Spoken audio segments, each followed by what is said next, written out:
Good afternoon, good morning students. हाँ बेटा, good morning, very good morning.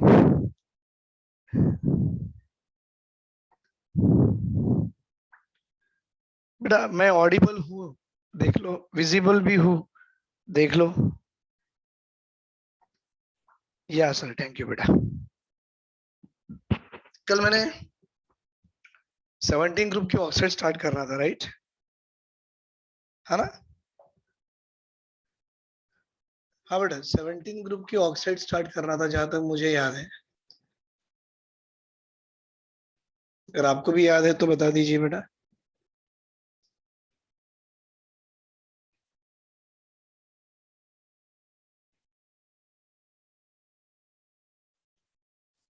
Start कर दिया था, स्टार्ट करना था। कल अपना क्लास कहाँ खत्म हुआ भाई? राइट, हाइड्रोजन एलाइड में खत्म हुआ था। Very good.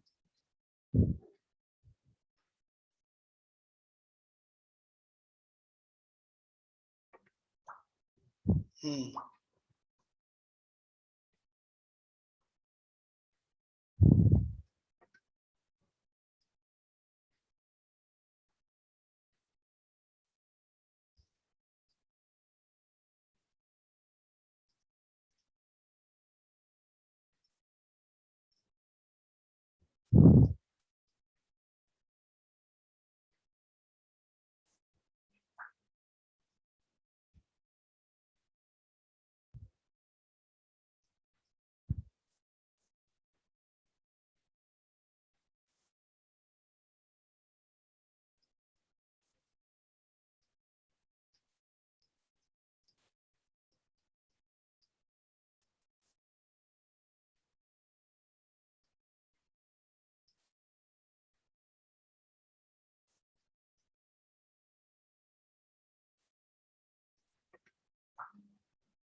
हाँ, वही रिएक्टिविटी टुवर्ड ऑक्सीजन स्टार्ट कर रहा है। कोरोसिव नेचर हो गया था बेटा कल, है ना? Very good, very good, very good.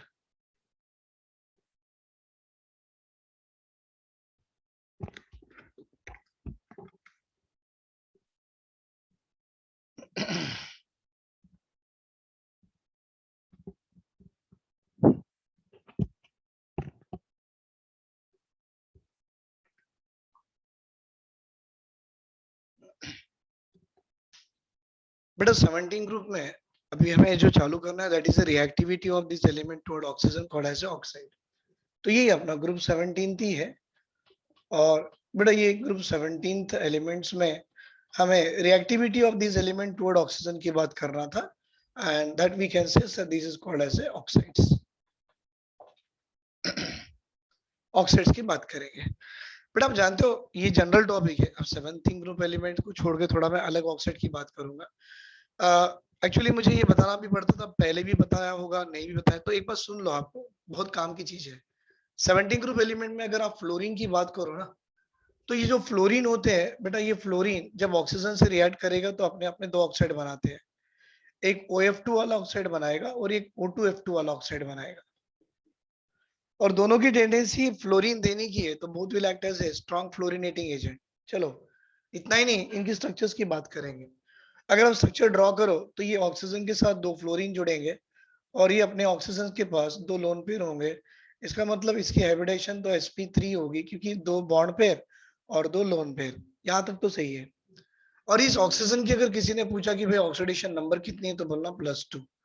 क्यों? क्योंकि बेटा आपका जो फ्लोरीन है उसकी ऑक्सीडेशन नंबर होती है -1। मैंने आपको पहले भी लिखा के दिया था कैसे, कि fluorine is a most electronegative element, it always bear a negative oxidation state that is -1, it never exhibit the positive oxidation state. याद रखना बेटा, ये एग्जाम में पूछा गया था, बहुत से बच्चे बोल के आए कि वो फ्लोरीन का ऑक्सीफ्लोरीन नहीं बनता क्या, HOF नहीं बनता है, तो उसमें फ्लोरीन तो +1 दिखा था कि -1, वहां +1 आ गया। वो एक्सेप्शनल है बेटा, जनरली एनसीईआरटी लिखता है, एनसीईआरटी लिखता है fluorine never exhibit the positive oxidation state, it always exhibit negative -1 oxidation state. इसीलिए इस कंपाउंड में हमारे ऑक्सीजन की ऑक्सीडेशन स्टेट +2 है और इसमें ऑक्सीजन की ऑक्सीडेशन स्टेट +1 है, क्योंकि ये ऐसा ओपन बुक लाइक स्ट्रक्चर बनाता है।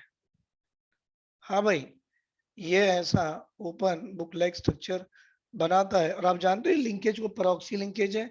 Very good, this linkage is called as a peroxy bond. और जहां परॉक्सी बॉन्ड हो, ऑक्सीजन की ऑक्सीडेशन नंबर कितनी आनी चाहिए, -1। लेकिन इस केस में परॉक्सी लिंकेज होने के बावजूद भी हमारे ऑक्सीजन की ऑक्सीडेशन स्टेट यहाँ -1 और यहाँ पर आ गई बेटा +1। क्यों, कि बताओ, ये +1 है तो -1 कैंसल, भाई ये -1 है तो ये +1 भी कैंसल। तो बेटा ये दोनों कंपाउंड में ऑक्सीजन अपनी पॉजिटिव ऑक्सीडेशन स्टेट दिखाता है, तो ये निकाल दो, कंफ्यूजन बढ़ जाएगा। तो इन दोनों कंपाउंड में ऑक्सीजन अपनी अपनी पॉजिटिव ऑक्सीडेशन स्टेट दिखाता है, O2F2 में +1 और OF2 में +2। Got the point. इसी के साथ ये जो मैंने आपको लिखा के दिया, या बेटा इसी के साथ हमको देखना है कि अगर ये दोनों ऑक्साइड्स है, ये कैसे है, क्या ये स्टेबल है या अनस्टेबल है, राइट। अगर वो अनस्टेबल है तो कैसे होते हैं, let me check this one. बेटा ये दोनों के दोनों oxide, both oxides are unstable, both oxides are unstable and act as fluorinating agent। कैसा बेटा, yes, they act as what, fluorinating agent. मतलब अनस्टेबल है, टूटेगा तो देगा क्या, फ्लोरीन।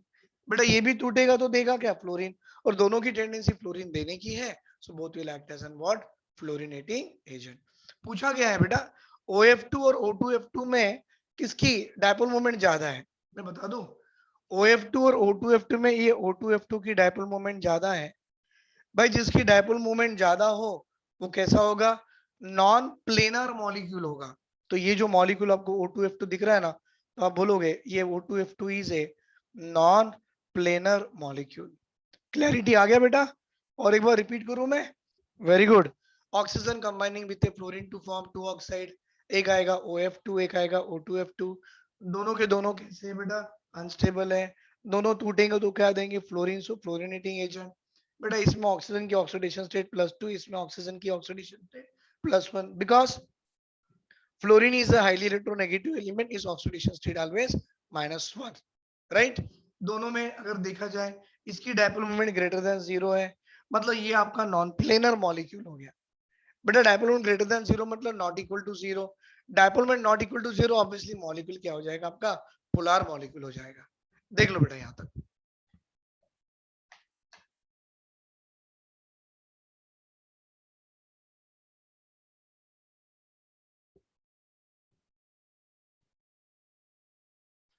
चलो बेटा क्लोरीन से बनाएंगे अभी, ये तो अपन ने फ्लोरीन से बना लिया ना, अब क्लोरीन से भी बनाएंगे। That is oxide form by the chlorine.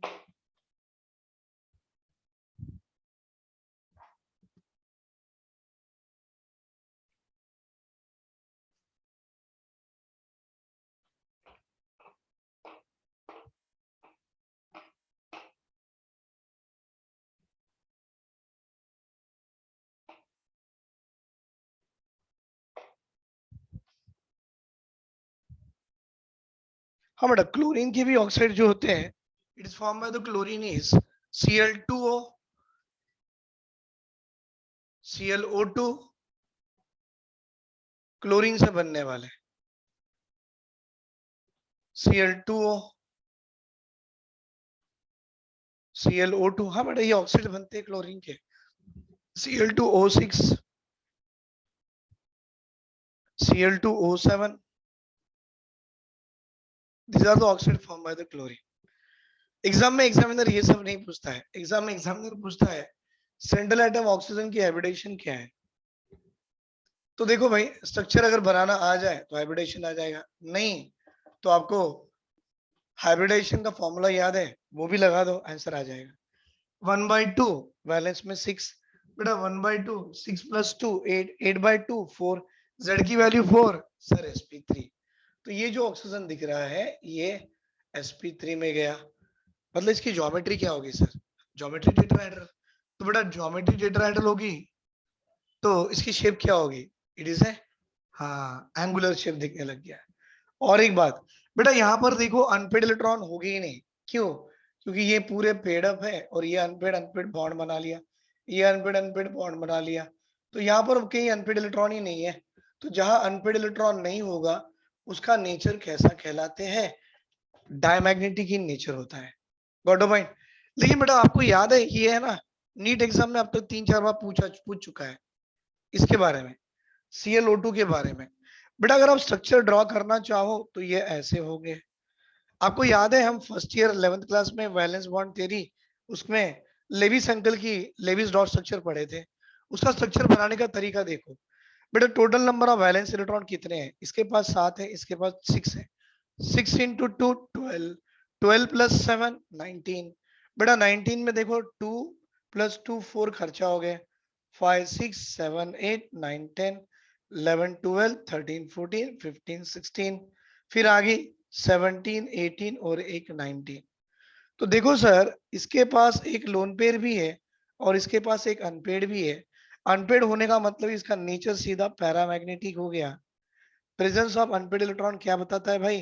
इसकी प्रॉपर्टी मैग्नेटिक प्रॉपर्टी कैसी हो गई? पैरामैग्नेटिक इन नेचर हो गई। याद रखना हाइब्रिडेशन पूछता है तो 1 2 3 इसकी इन्वॉल्विंग नहीं होती है, मतलब ये जो आपको क्लोरीन दिख रहा है सर इसकी हाइब्रिडेशन sp2 है। या ऑक्सीजन बेटा sp3 में गया, ये क्लोरीन आपका sp2 में गया। याद रखना बहुत बार एग्जाम में पूछा गया है। यहाँ पर ये जो पाई बॉन्ड्स बनते हैं अगर आप ध्यान से देखो बेटा, यहाँ पाई बॉन्ड भी बनते हैं। तो ये जो पाई बॉन्ड बनाओगे मैं इसको ऐसे कर दूं, ये निकाल के यहाँ डॉटेड लाइन पाई बॉन्ड और यहाँ पाई बॉन्ड, तो इस मॉलिक्यूल में जो पाई बॉन्ड बनने वाला है बेटा वो पाई बॉन्ड किस टाइप का होगा? तो अब बोलना इसमें एक पी पाई डी पाई का पाई बॉन्ड होगा, पी पाई और डी पाई का बॉन्ड होगा, 1 p pi d pi bond present between chlorine and oxygen in ClO2, right? इसके अंदर में जो बॉन्ड आते हैं वो बॉन्ड जो आएंगे that bond is also called as a two centred. जैसे आपको डायबोरेन याद है B2H6 में हम बोलते थे 3 सेंटर्ड 2 इलेक्ट्रॉन पेयर बॉन्ड, ये वैसे ही है। It is a 2 centred 1 3 centred 2 electron 2 centred 1 electron bond. In chlorine में जो बॉन्ड बनाने वाला है ना वो कितना होगा? 2 सेंटर्ड। तो ये दो एटम को ज्वाइन करने के लिए एक इलेक्ट्रॉन इन्वॉल्व हो रहा है, कॉल्ड एज ए 2 सेंटर्ड। हम एक इलेक्ट्रॉन तो नहीं बोल सकते बेटा क्योंकि ये भी आ रहा ये भी आ रहा और ये भी आ रहा, तो 2 सेंटर्ड 3 इलेक्ट्रॉन पेयर बॉन्ड बोलना, 2 centred 3 electron pair bond in chlorine and oxygen in ClO2। और B2H6 में बेटा 3 सेंटर्ड 2 इलेक्ट्रॉन पेयर बॉन्ड था, राइट? याद रहेगा, देख लो बेटा इसको।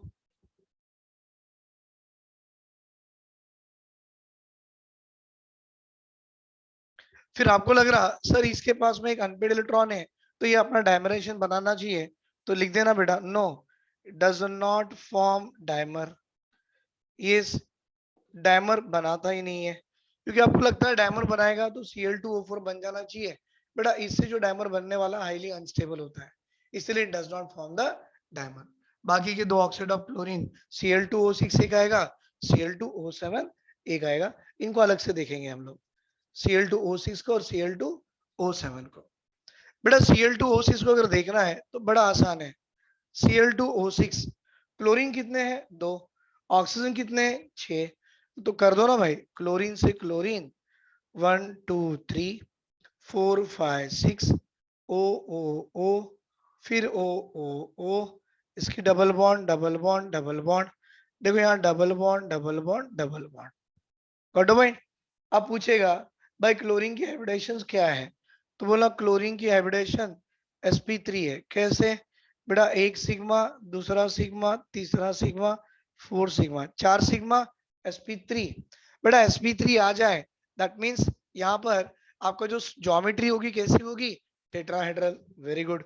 बेटा क्लोरीन ऑक्सीजन में जो पाई बॉन्ड्स दिख रहे हैं ना ये वाले, इसमें one of the pi bond जो बनता है वो होता है sp&d पाई बॉन्ड, मतलब एक इलेक्ट्रॉन p ऑर्बिटल का ऑक्सीजन का ओवरलैप करेगा d ऑर्बिटल के क्लोरीन से और पाई बॉन्ड बना लेगा।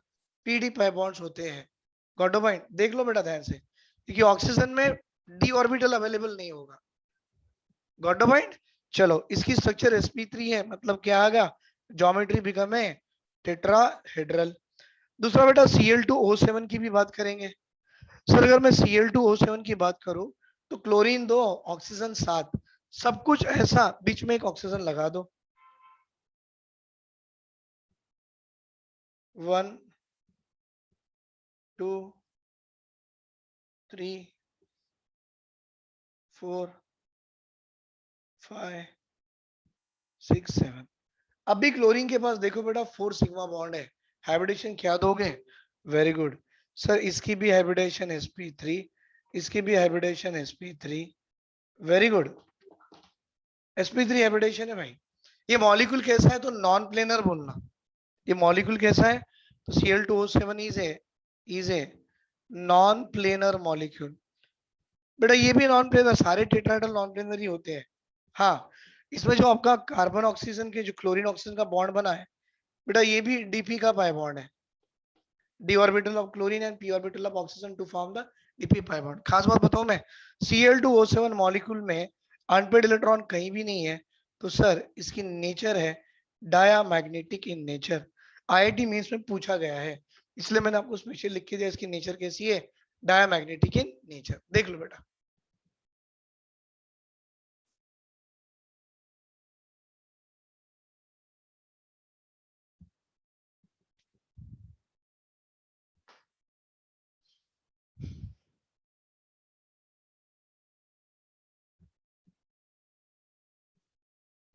बेटा नेक्स्ट होगा ऑक्सी एसिड्स ऑफ हैलोजेंस।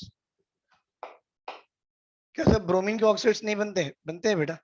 एक काम करेंगे, थोड़ा इसमें एक इंटरेस्टिंग पार्ट होगा ऑक्साइड का, मैं आपको वो भी दे दूं, स्पेशली इससे नहीं होता है, वो आपको सारे पी ब्लॉक के ग्रुप में मिल जाएगा, बट मे भी आपको कहीं ना कहीं मैंने बताया होगा, आप बच्चे जानते भी होंगे। अगर नहीं भी जानते हो तो इसको समझ के जानना शुरू करो, जो मैं आपको देने जा रहा हूँ।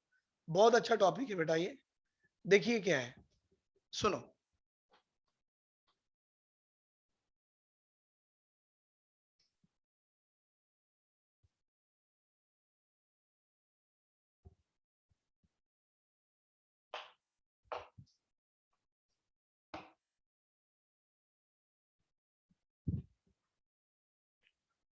बेटा एक्चुअली जो ऑक्साइड्स होते हैं एक्चुअली थोड़ा सा एडिशनल पार्ट है, काम आएगा।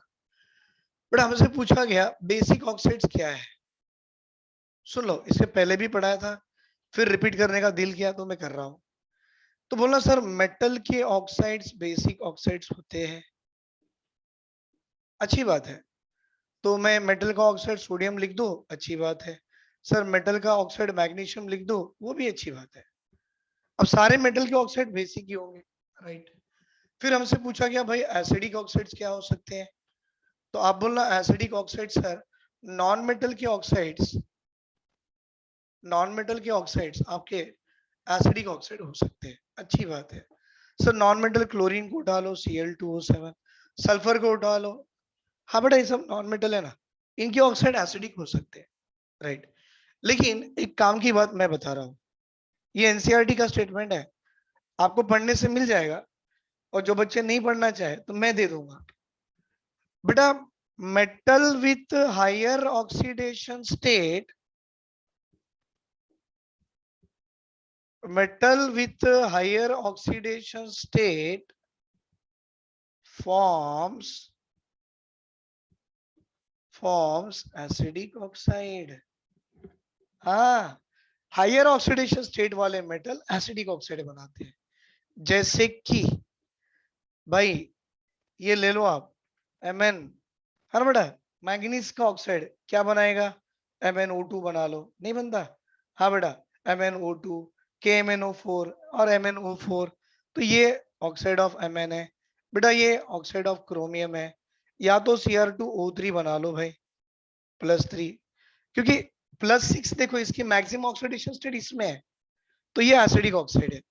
बेटा इसकी MnO2 मतलब +4 यहाँ पर ले लो, MnO4 माइनस, तो बेटा MnO बनता, MnO2 बनता, MnO2 का +4, Mn is the higher oxidation state. ये आपका एसिडिक ऑक्साइड हो गया। वैनेडियम का पेंटॉक्साइड भाई, वैनेडियम मेटल है लेकिन देखो आपके +5 में आ गया, है ना, मैक्सिमम ऑक्सीडेशन स्टेट, ये बना लेते हैं एसिडिक ऑक्साइड। तो sir acidic oxide, basic oxide और न्यूट्रल ऑक्साइड तो पूरी दुनिया को मालूम है, आपको नहीं मालूम ऐसा कुछ भी नहीं, सब दुनिया को मालूम है। न्यूट्रल ऑक्साइड ये होता, न्यूट्रल ऑक्साइड ये होता, न्यूट्रल ऑक्साइड ये भी होता और न्यूट्रल ऑक्साइड ये भी होता। लेकिन सबसे बड़ी काम की बात यह है, क्या बेटा, सर एम्फोटेरिक ऑक्साइड क्या होते हैं?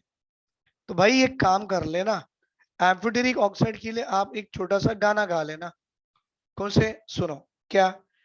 देखो बेटा, जनाबे आली, जनाबे आली, जनाबे मीन्स जिंक, आली मतलब एल्यूमिनियम, जनाबे आली ने बेकार में, BECR, बेकार में पंजाबी सॉन्ग गाया।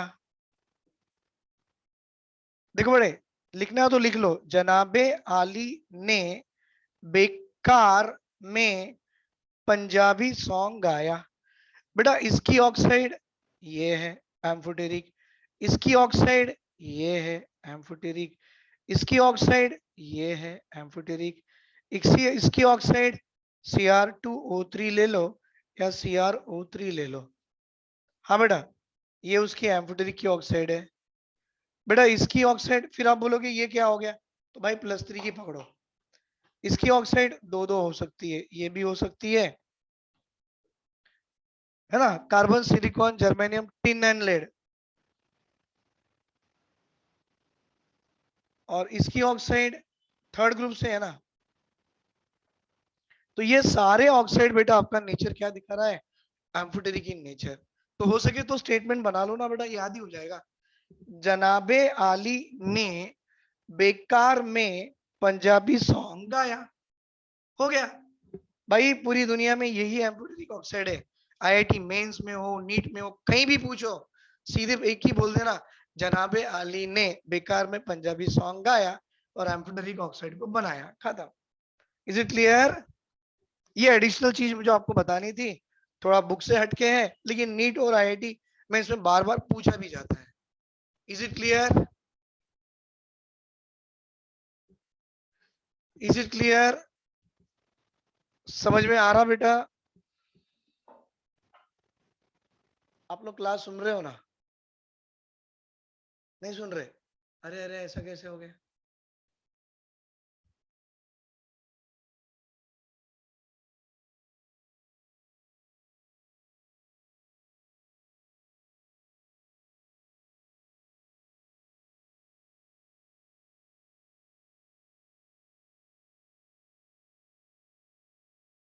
हाँ बेटा, वो two centred 3 electron pair bond, वो एक्सप्लेन करने की जरूरत भी नहीं, याद रखो उसे।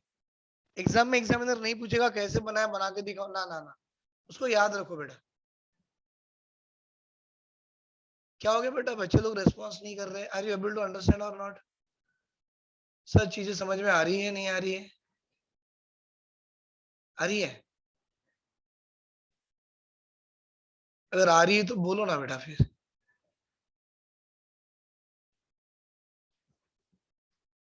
हाँ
नहीं बेटा, मॉड्यूल से क्वेश्चन आप कीजिए, सुनो, मॉड्यूल से क्वेश्चन आप कीजिए और मॉड्यूल से क्वेश्चन करने के बाद जो डाउट्स आते हैं आप मुझे पूछो, क्योंकि इसमें है ना थ्योरेटिकल बिट से बेटा ऐसा कुछ भी नहीं है कि मुझे आपको एक्सप्लेन करके देना पड़ेगा, तो सॉल्व करके देना पड़ेगा, ऐसा कुछ भी नहीं है। Right sir? ठीक है, बता दूं बेटा इसमें?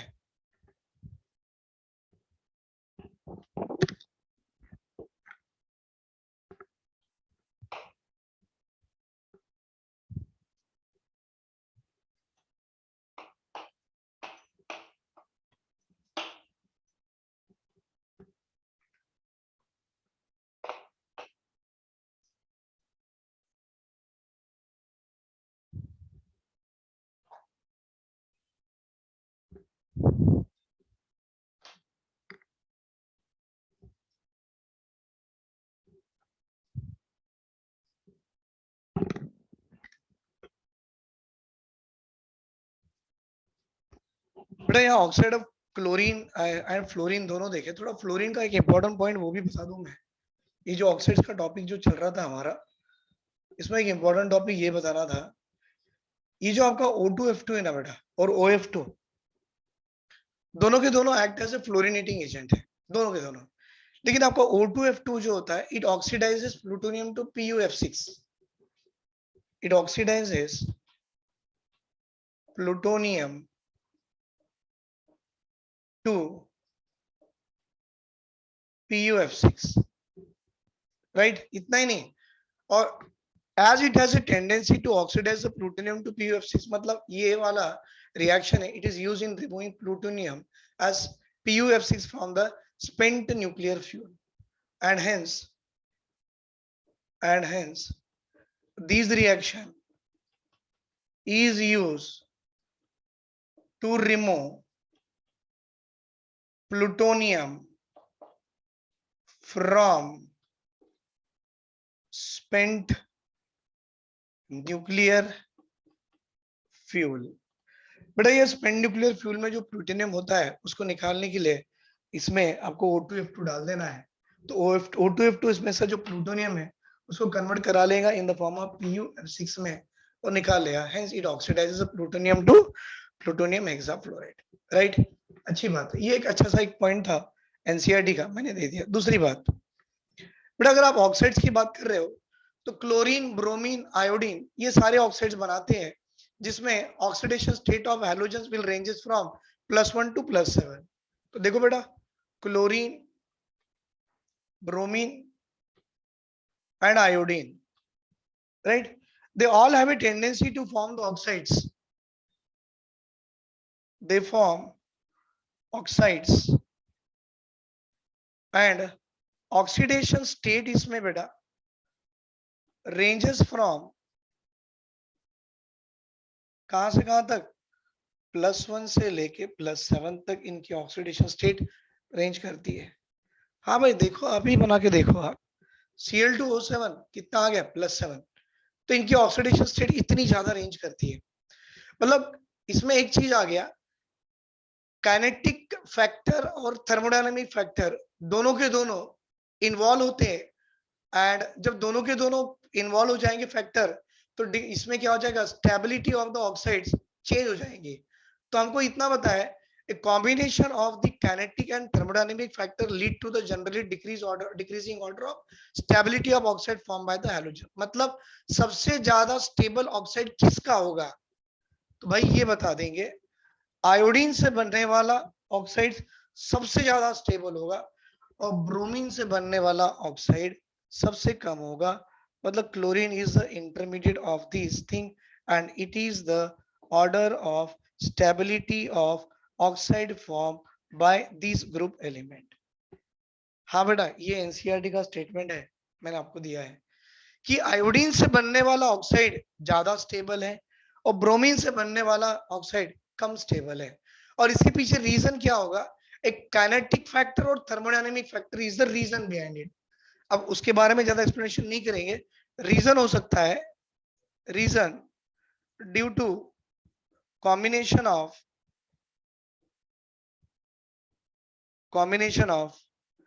Kinetic and thermodynamic factor.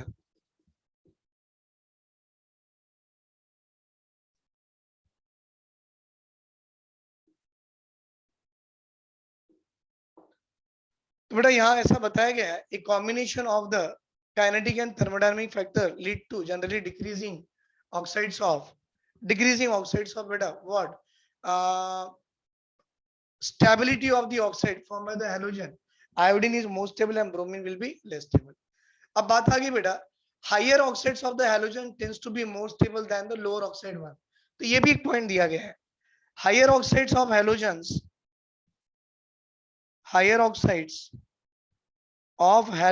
X2 क्या है बेटा, halogen is more stable than lower oxides of halogen.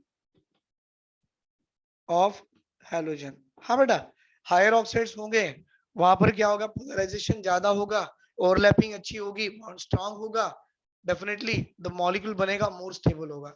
तो higher oxide of the halogen will be considered as a more stable than the lower oxide of halogen. तो it is the order of stability. इतना ही नहीं, अब देखो एक एक करके करेंगे हम लोग. Let us take the example of बेटा ऑक्साइड्स ऑफ क्लोरीन, Cl2O था, ClO2 था, Cl2O6 था, Cl2O7 था, right. They all are the highly reactive and oxidizing agent.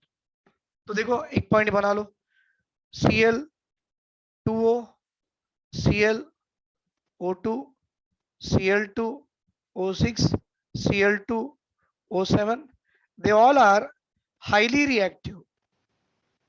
They all are highly reactive and act as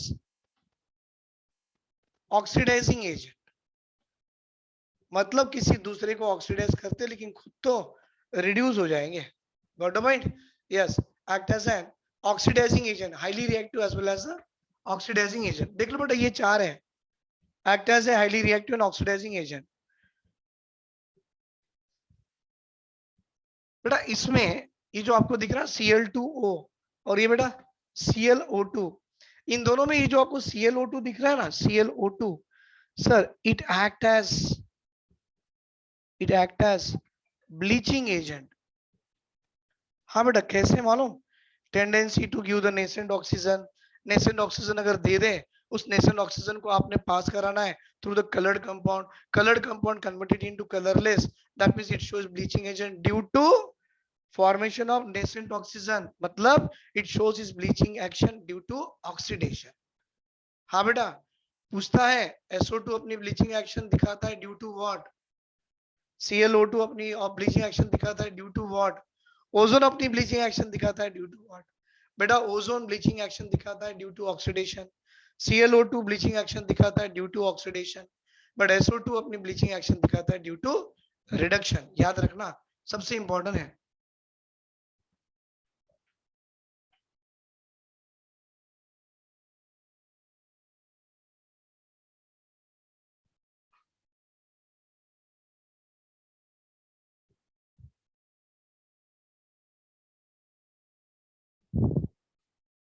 बेटा bromine में देखो Br2O, BrO2, BrO3, तो ये ऑक्साइड्स ऑफ ब्रोमीन है. ये कैसे लीस्ट स्टेबल होते हैं और ये अपने यस ज्यादा नहीं बेटा, they are the least stable oxides of halogen.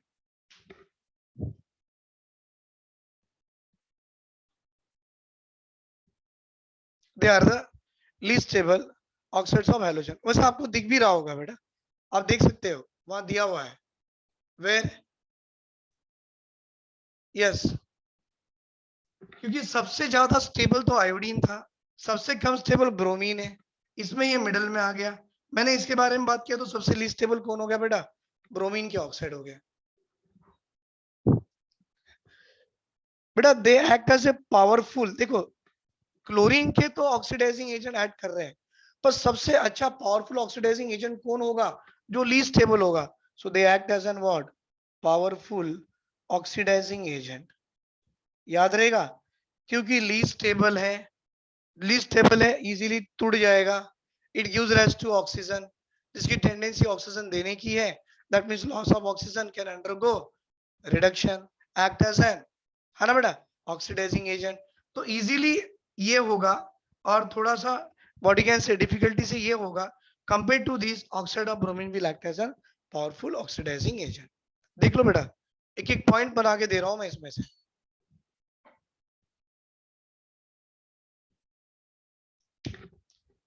चलो बेटा थोड़ा मिटा दे ऊपर वाले पार्ट, क्योंकि आयोडीन का भी 2 पॉइंट लिखने हैं ना, तो will do that one also. अब देखो आयोडीन के जो ऑक्साइड है हाईली स्टेबल है बेटा। अगर आयोडीन के ऑक्साइड जो हाईली स्टेबल है तो ऑब्वियसली इनका नेचर कैसे होगा, तो मैं बताना चाहूँ बेटा, I2O4 एक आएगा, I2O4 that is oxide formed by iodine, I2O5 एक आएगा, I2O5 that is oxide of iodine, I2O7 आएगा।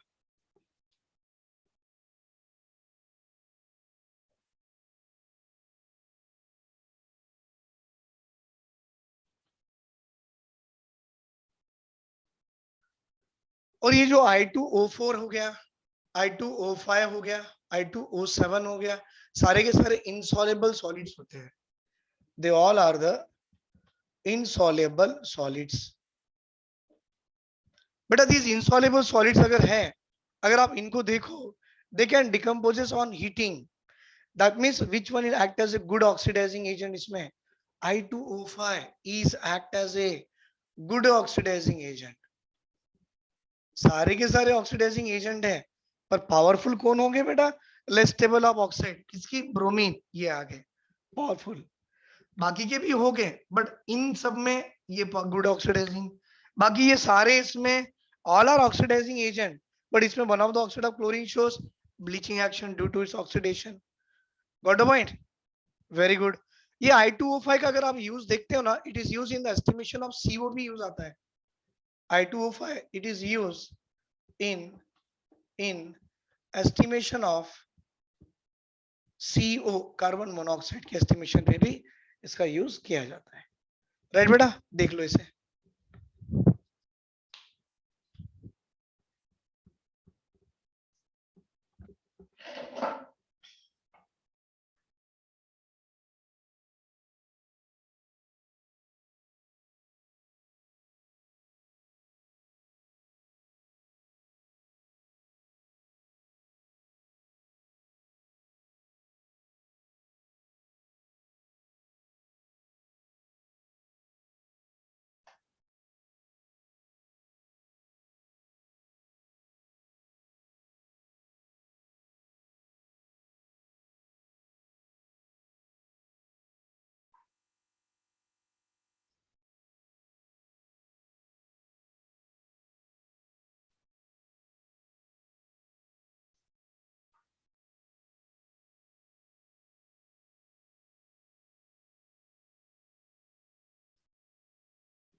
बेटा next one we will see oxy acid of the halogen. मतलब this group element has a tendency to combine with the hydrogen and oxygen and form its binary compound called as a oxy acid of halogen। उसकी बात करेंगे अभी।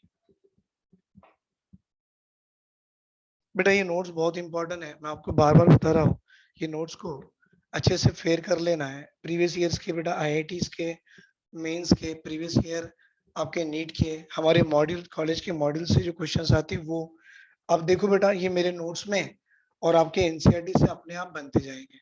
But कुछ other additional questions होते हैं, उसके पीछे मत भागो बेटा। जितनी NCERT में है वो और जो मैंने अपने नोट्स में दिया है वो आप वो उठा के चलो, it is more than enough. नहीं तो ब्लॉग्स की स्टडी बोले तो बहुत वास्ट है बेटा, वो इतनी पॉसिबल नहीं है। और एग्जाम पॉइंट ऑफ से पढ़ना है, if you want to learn it in exam point of view to score the marks, तो ये मेरे नोट्स ही बहुत अच्छे हैं। और मैं आपको बता रहा हूँ, क्योंकि मेरे नोट्स जो होते हैं बेटा वो NCERT से ही होते हैं, और उसको इस तरह से मैंने मॉडिफाइड किया गया है कि जिस तरह से IIT मेंस में या NCERT में, नीट में जो क्वेश्चंस आ चुके हैं, मैंने उसको जस्ट उसमें अपडेट करा है। तो इसमें से आपको मालूम पड़ जाएगा कि ऐसे क्वेश्चंस आते भी है करके। Got the point? Now listen here, next one. बेटा अब जो टॉपिक आएगा इसमें that is oxy acids of halogen आएगा, ऑक्सी एसिड्स ऑफ हैलोजन्स आएगा। बेटा ऑक्सी एसिड ऑफ हैलोजन में आप जानते हो रूम टेम्परेचर में अपना फ्लोरीन कोई ऑक्सी एसिड नहीं बनाता है, एक्चुअली उसके होते हैं HOF एंड ऑल होता है, पर हम बोलेंगे अगर मैं बात करूं फ्लोरीन की तो फ्लोरीन का HOF as a oxy acid होता है, बट इसमें से एक बात जोड़ दूं मैं, ये एक्सेप्शनल कंपाउंड है बेटा, हाईली अनस्टेबल है, और ये जो है fluorine F does not form oxy acids, does not form क्या बेटा oxy acids at room temperature. बेटा कोई भी रूम टेम्परेचर में वो अपने ऑक्सी एसिड नहीं बनाता है। चलो हम एक काम करेंगे, पहले मैं इसकी चार्ट बना के दे दूं और फिर एक एक ऑक्सी एसिड की हम अलग से स्टडी करेंगे। What is that? देखिए बेटा मैं चार्ट बना रहा हूँ, ये है मेरा हैलिक 1 एसिड। आप जानते हो मैंने ये रोमन नंबर 1 ब्रैकेट में क्यों लिखा? क्योंकि इसकी वैलेंसी ऑक्सीडेशन नंबर 1 है, राइट। बेटा दूसरा हो सकता है फिर से हैलिक, एक्चुअली 1 के बाद 2 नहीं आता बेटा, 1 3 5 7, तो हैलिक 1 3 एसिड। तो ये जो है हैलोजन उसकी ऑक्सीडेशन स्टेट या वैलेंसी 3 होगी। तीसरा आएगा हैलिक 5 एसिड्स, हैलिक 1 हैलिक 2 हैलिक 5। बेटा हैलिक 7 1 3 5 एंड 7 एसिड्स हो गए। बेटा ये जो आपने हैलिक 1 एसिड जो लिखा हुआ है, चेक इट वंस, हैलिक 1 जो लिखा हुआ है it is called as a hypohalous acid,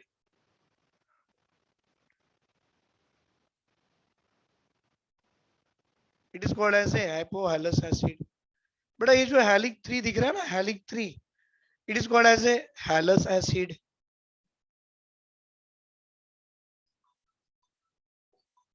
it is called as a halous acid, right। next one is हैलिक 5 पकड़ लो बेटा, हैलिक 5 called as a हैलिक acid। हैलिक 7 जो दिख रहा है called as a परहैलिक acid।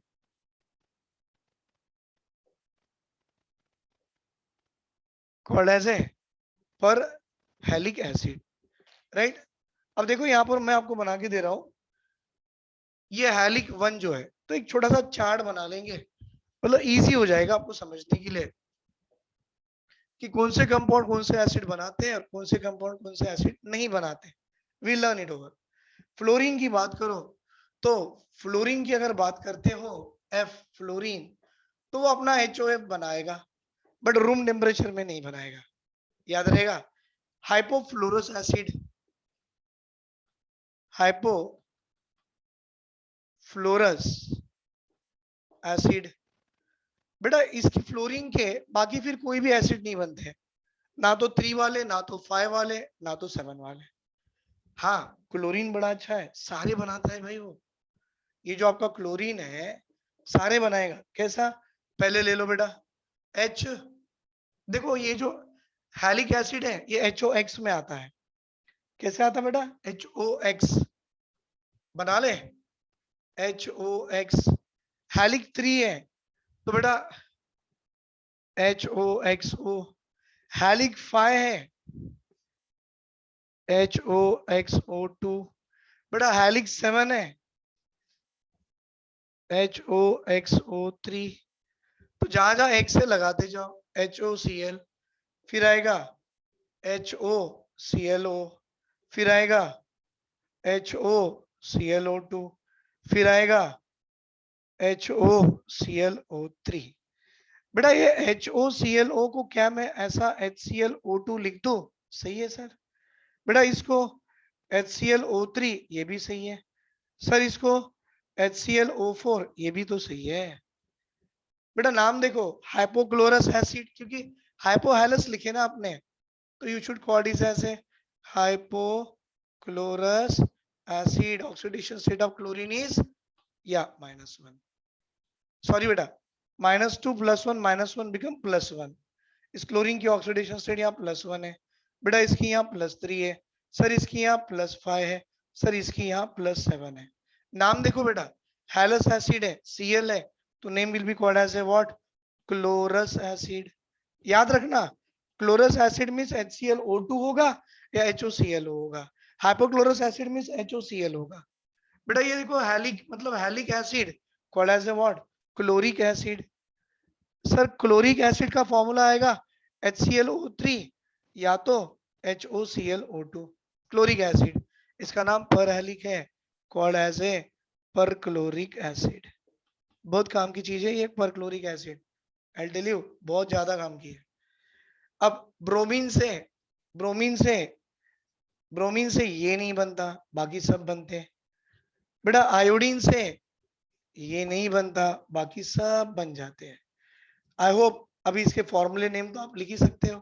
कैसे भाई, HOBr, सर ये तो नहीं बनता, ये आ गया HOBrO2 पकड़ो या HBrO3 लिखो। बेटा HOBrO3 लिखो या HBrO4 लिखो। सेम आयोडीन को बना लो भाई, आयोडीन को HOI बनता है, HOiO2 बनता है, HOiO3 बनता है। बेटा HOiO3 called as a what, HiO4। दिख रहा है ये HiO4। बेटा ये HiO3 ये बनता ही नहीं, HOI। नाम भी लगा लो उसके, आ रहा है ना सर, क्या आएगा बेटा, हाइपोब्रोमस एसिड, हाइपो आयोडस, हाँ ना बेटा। आयोडीन का क्या लगाओगे, IODOUS, हाइपो आयोडस एसिड। यहाँ देखो सर, क्या रहा, क्लोरिक एसिड, ब्रोमिक एसिड। बेटा ब्रोमिक है तो ये क्या आएगा, आयोडिक एसिड। बेटा ये देखो, पर क्लोरिक, पर ब्रोमिक, तो periodic acid, HiO4 called as what बेटा, पर आयोडिक एसिड। याद रखना, ऑर्गेनिक केमिस्ट्री में बहुत यूज है इसका, लिख लो सर इसे।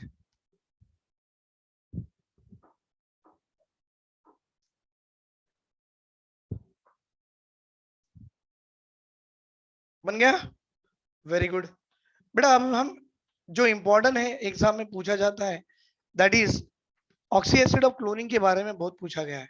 उसके स्ट्रक्चर्स, उसकी मैग्नेटिक नेचर, उसमें सेंट्रल एटम क्लोरीन की hybridisations, everything, number of lone pair, bond pair, कुछ अनपेड इलेक्ट्रॉन है तो कितने हैं, किस पे है, पाई बॉन्ड बनाता भी है या नहीं, राइट। ये सब पूरी स्टडी हमको ऑक्सी एसिड ऑफ क्लोरीन के बारे में करनी है। What is that, oxy acid of chlorine के बारे में बात करना है, राइट बेटा। चलो मैं आपको करा दूं, वही वाला करा दूंगा, सबसे इंपॉर्टेंट है वो।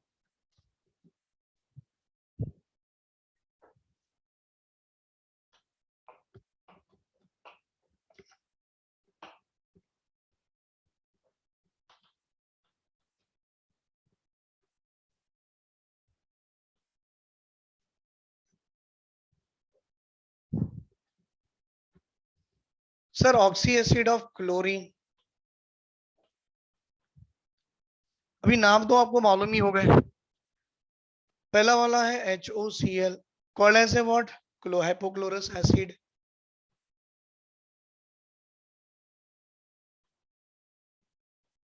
बेटा ये अपने आप में कैसा है, अनस्टेबल है। ये अनस्टेबल है तो टूटेगा तो देगा HCl प्लस नेसेंट ऑक्सीजन। बेटा इसकी टेंडेंसी नेसेंट ऑक्सीजन की देने की है, मतलब it act as an what, bleaching agent. थोड़ा इसके बारे में स्टडी करो, ये बना कैसे होगा, तो भाई वाटर होगा, और वाटर में आपने क्लोरीन गैस डाल दिए होंगे, तो क्लोरीन गैस में वाटर डालो, आपको HOCl आ गया। भाई ये 2 मोल्स लगा लो, ये भी 2 मोल्स लगा लो, या 1 मोल भी लगा लो, बीच में HCl आ गया। बेटा H और Cl तो चले गए, एक बचा आपका H, एक बचा O, और एक बचा Cl। देखो 2 क्लोरीन, 2 हाइड्रोजन और एक ऑक्सीजन। मतलब आपने ये जो वाटर विद क्लोरीन लिया है ना, आप इसको क्या कह सकते हैं बेटा, it is called as a chlorine water, it is called as a chlorine water. भाई क्लोरीन वाटर से HCl भी आएगा और आपके पास अनस्टेबल कंपाउंड भी आएगा। अनस्टेबल कंपाउंड टूट के नेसेंट ऑक्सीजन देगा और इस नेसेंट ऑक्सीजन को अगर आप किसी कलर्ड सब्सटेंस से पास करते हो तो बेटा आपका ये जो कलर्ड सब्सटेंस है अपने आप में कलरलेस सब्सटेंस में कन्वर्ट हो जाएगा। क्यों? इसका कलर उड़ गया, डिकलराइज हो गया। किसके कारण? नेसेंट ऑक्सीजन के कारण। ये कहां से आया? यहां से आया। ये कहां से आया? क्लोरीन वाटर से आया। तो भाई हम नहीं बोलेंगे chlorine water has a tendency to reduce the colour, act as a what? Bleaching agent. तो ये छोटा सा एडिशनल पॉइंट मैंने सबको जोड़ के बता दिया। अब देख लीजिए, chlorine water form the unstable compound hypochlorous acid which will decomposes to form nascent oxygen. बेटा स्क्वायर ब्रैकेट वाला ऑक्सीजन को क्या कहते हैं? नेसेंट ऑक्सीजन, जो अपने आप में क्या होता है? हाईली रिएक्टिव होता है और वो किसी कलर सब्सटेंस से पास करा लो उससे कलर को उड़ा लेता है। इसकी टेंडेंसी कलर को उड़ाने की है, called as a what? Bleaching agent. ये तो बुक में लिखा है और जो मैंने आपको दे दिया है। इतना ही नहीं बेटा, थोड़ा हाइपोक्लोरस एसिड के बारे में और जानेंगे। ये जो आपका हाइपोक्लोरस एसिड जो दिया है इसके बारे में थोड़ा और जानेंगे। क्या सेंट्रल एटम इस पर क्या दिख रहा है सर? Chlorine, oxygen, hydrogen. तो भाई ये H होगा, ये O होगा, ये Cl होगा। ये ऑक्सीजन के 2 लोन पेयर पकड़ लो। अब क्लोरीन के पास कितने हैं सर? 7 इलेक्ट्रॉन्स थे, एक ये, बाकी के 3 ये। तो भाई अगर मैं क्लोरीन का सेंट्रल एटम समझ के चलूं तो ये क्लोरीन के पास कितने लोन पेयर है? तो 3। कितने बॉन्ड पेयर है? तो 1 सिग्मा। तो क्लोरीन के पास 3 बॉन्ड पेयर 1 सिग्मा, मतलब ये क्लोरीन की हाइब्रिडेशन क्या बढ़ गई? sp3। खास बात बताओ, सारे ऑक्सी एसिड ऑफ क्लोरीन में क्लोरीन की हाइब्रिडेशन sp3 रहने वाली। हाँ बेटा। अब देखो दूसरा कंपाउंड कौन सा? HOCl के बाद HClO2 ले लो, कौन ऐसे? Chlorous acid.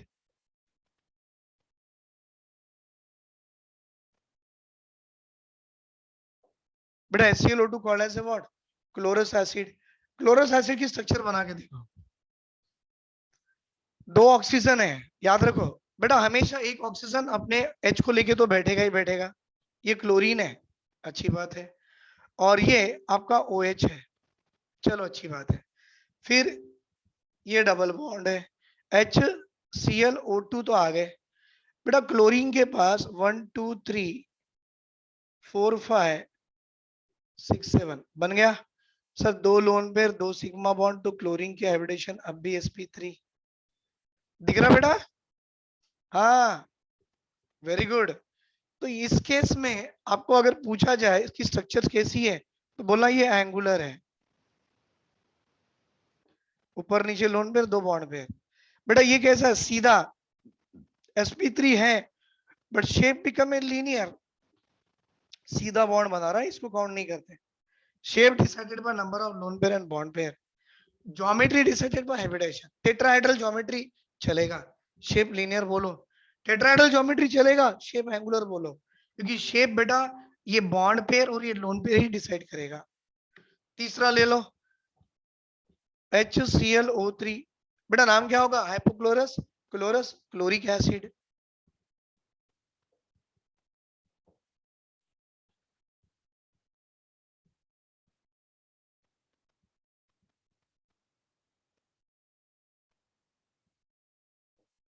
देखो कैसे दिख रहा शेप? पिरामिडल।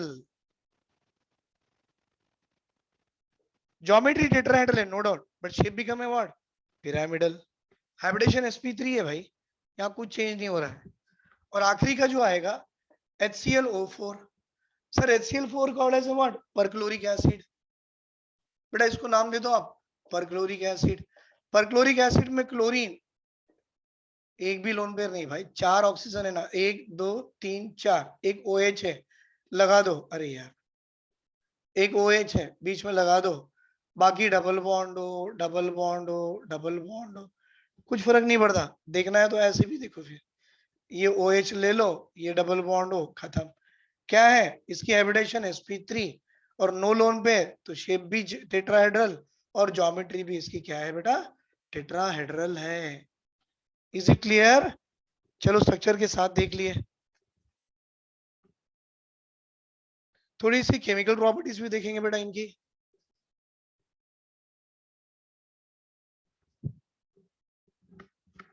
स्क्रीनशॉट ले लो।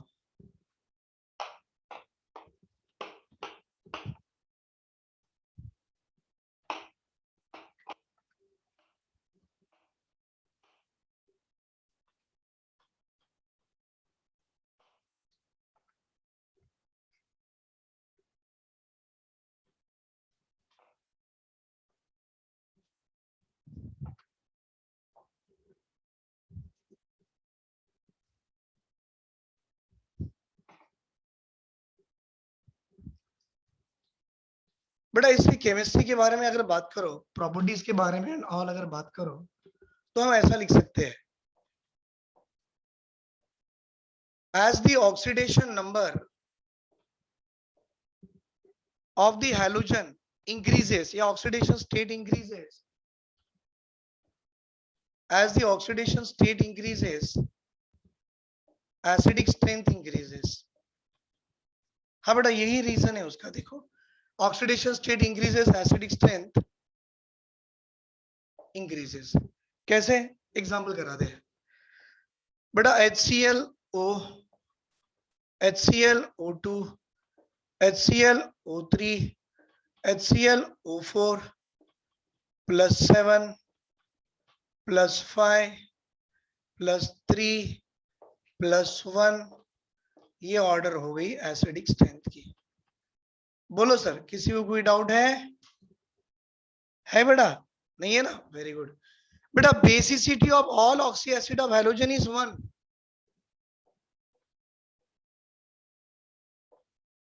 basicity of all oxy acids of halogen is 1। कैसे बेटा, HOX में कितने H प्लस देगा? 1। बेटा HOX, बेटा HXO2 में कितने H देगा? 1। HXO3 में कितने H देगा? 1। और HXO4 में कितने H देगा? 1। बेटा जिसकी टेंडेंसी H प्लस देने की हो, tendency to give the H plus ion shows its basicity. सारे ऑक्सी एसिड ऑफ हैलोजेंस की बेसिसिटी कितनी है? 1 ही है, चेंज नहीं होगी बेटा। देख लो आप, मैंने जो बनाया वही है, राइट। इसका मतलब जिसकी बेसिसिटी 1 होगी बेटा, ये सारे ऑक्सी एसिड ऑफ हैलोजन की बेसिसिटी अगर 1 हो, तो ये आईआईटी का कंसेप्ट है, equivalent weight of these oxy acids of halogens is equal to molecular weight by basicity।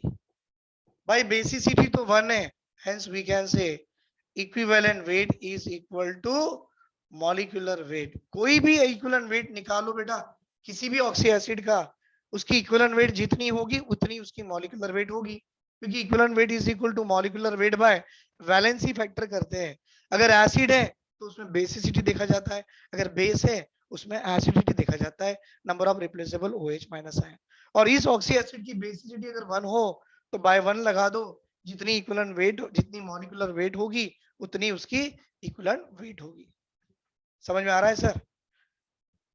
अब ये मैंने अपने आप में किया है, लेकिन कभी कभी क्या करते हैं ना, वो एक अलग अलग हैलोजन में एसिडिक स्ट्रेंथ पूछ लेता है।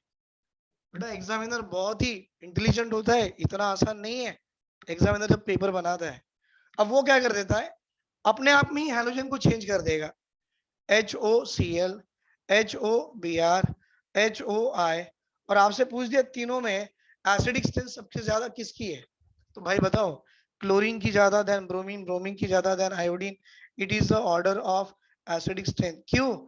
इलेक्ट्रोनेगेटिविटी जिसकी ज्यादा होगी वो ऑक्सीजन से इलेक्ट्रॉन खींचेगा, ऑक्सीजन H से खींचेगा, इसकी टेंडेंसी H प्लस देने की ज्यादा, hence it is a more acidic in nature। मतलब acidic strength decreases down the group as the size of the halogen atom increases। तो लिख सकते हैं बेटा यहाँ पे acidic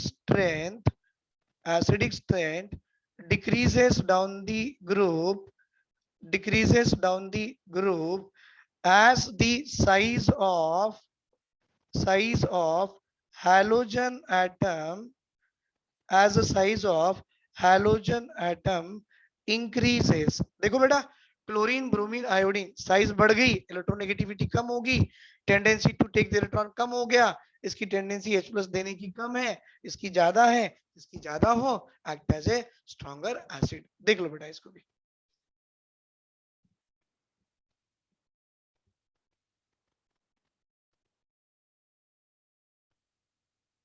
कोई डाउट है यहाँ तक?